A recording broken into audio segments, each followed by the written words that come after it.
दोस्तों जय श्री कृष्णा। पिछली वीडियो में हमने बात किया था कि हमारे जो मुख्य किरदार है शास्त्री जी। तो अब आगे हम इस वीडियो में बात करेंगे शास्त्री जी ने जब से भगवत गीता से लोगों की जिंदगी में सॉल्यूशन देना शुरू किया है तब से उनके ऊपर दोहरी जिम्मेदारी आने लगी है। अभी तक वे अपने मन के सुकून के लिए गीता पढ़ते आ रहे थे। रोज कोई ना कोई सवाल शास्त्री जी के पीछे आ ही जाता है।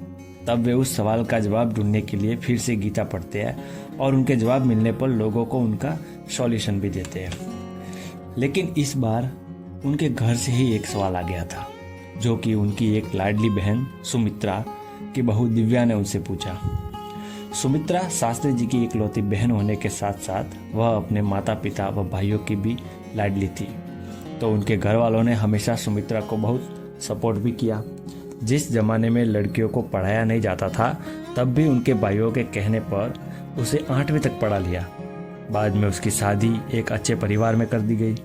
सुमित्रा के पति व उनके घर वालों में बहुत ही ज़्यादा प्रेम था।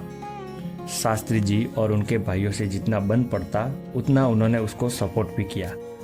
फिर भगवान ने उनको एक बेटा और बेटी देकर परिवार को पूर्ण कर दिया। फिर एक दिन सुमित्रा के पति जो ऑफिस से लौटकर घर आ रहे थे तो रास्ते में उनका एक कार एक्सीडेंट हो गया और वहीं पर उनकी मौत भी हो गई। फिर क्या, एक हंसता खेलता परिवार पूरी तरह से बिखर गया। सुमित्रा तो इस सदमे से बाहर ही नहीं आ पा रही थी, तो बच्चों को कौन संभाले। धीरे धीरे वक्त के साथ सुमित्रा उस सदमे से बाहर तो आ गई, लेकिन अब उसके सामने जो जिंदगी और हालात कुछ ठीक नहीं थे। तो सुमित्रा ने सिलाई करना शुरू किया। क्योंकि वह ज़्यादा पढ़ी लिखी तो थी नहीं, तो उसने धीरे धीरे सिलाई का डिप्लोमा कर लिया। फिर वह अपने घर में ही सिलाई का काम करती। धीरे धीरे उसके पास बहुत काम आने लगा, तो वह अकेले इतना काम न कर पाने की वजह से उसने अपने आस पड़ोस की महिलाओं को भी काम सिखाना शुरू कर दिया। फिर धीरे धीरे काम इतना बढ़ गया कि उसने अपना एक सिलाई केंद्र ही खोल लिया। अब जाके सुमित्रा की ज़िंदगी में सब कुछ ठीक ही चल रहा था कि एक दिन वह बाथरूम में फिसल गई और उसे काफ़ी चोट भी लगी।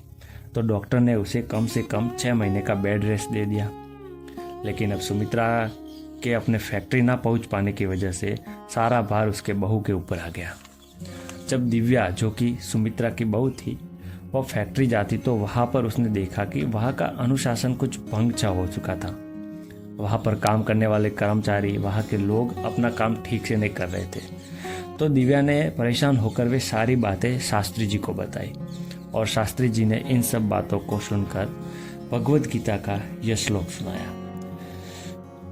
यद्यदा चरित श्रेष्ठ स्त्र देवतरो जन स यत प्रमाणम कुरुते लोक स्तदनु वर्तते। भगवान श्री कृष्ण अर्जुन से कहते हैं, श्रेष्ठ पुरुष जो आचरण यानी जो काम करते हैं, दूसरे मनुष्य भी वैसा ही आचरण और वैसा ही काम करते हैं। और जो श्रेष्ठ पुरुष जो प्रमाण या उदाहरण प्रस्तुत करता है, समस्त मानव समुदाय उसी का अनुसरण करने लग जाते हैं। इसका अर्थ यह है कि बेटी, हमारे समाज में रहने वाले लोग अपने काम में अपना आदर्श ढूंढते हैं। अगर उन्हें अपना आदर्श मिल जाता है तो वे भी उनके गुणों को अपने व्यक्तित्व में डाल देते हैं। इसका दूसरा अर्थ यह है कि अगर हम किसी से अपेक्षा रखने से पहले हमें वैसा ही आचरण खुद भी करना पड़ता है, ताकि लोग हमारे इस आचरण से खुद भी वैसे बन सके। तुम्हारी सासू माँ यानी सुमित्रा हमेशा फैक्ट्री आधा घंटा पहले पहुँचती, सभी का हाल चाल पूछती और अगर किसी भी समस्या में हो तो उन लोगों की वह मदद करने की भी कोशिश करती। काम के दौरान वे पूरी फैक्ट्री में घूमती रहती कि कहीं कोई दिक्कत तो नहीं। इस तरह से वे अपने स्टाफ के बीच में हमेशा रहती थी। सुख दुख में हमेशा उनके साथ रहकर उन्हें अपने परिवार की तरह ही बना लिया था। इसी वजह से वहाँ की सभी महिलाएं काम को अपना काम समझकर करती।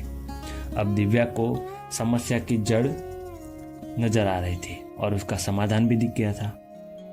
तो दोस्तों, आपको ये वीडियो कैसी लगी?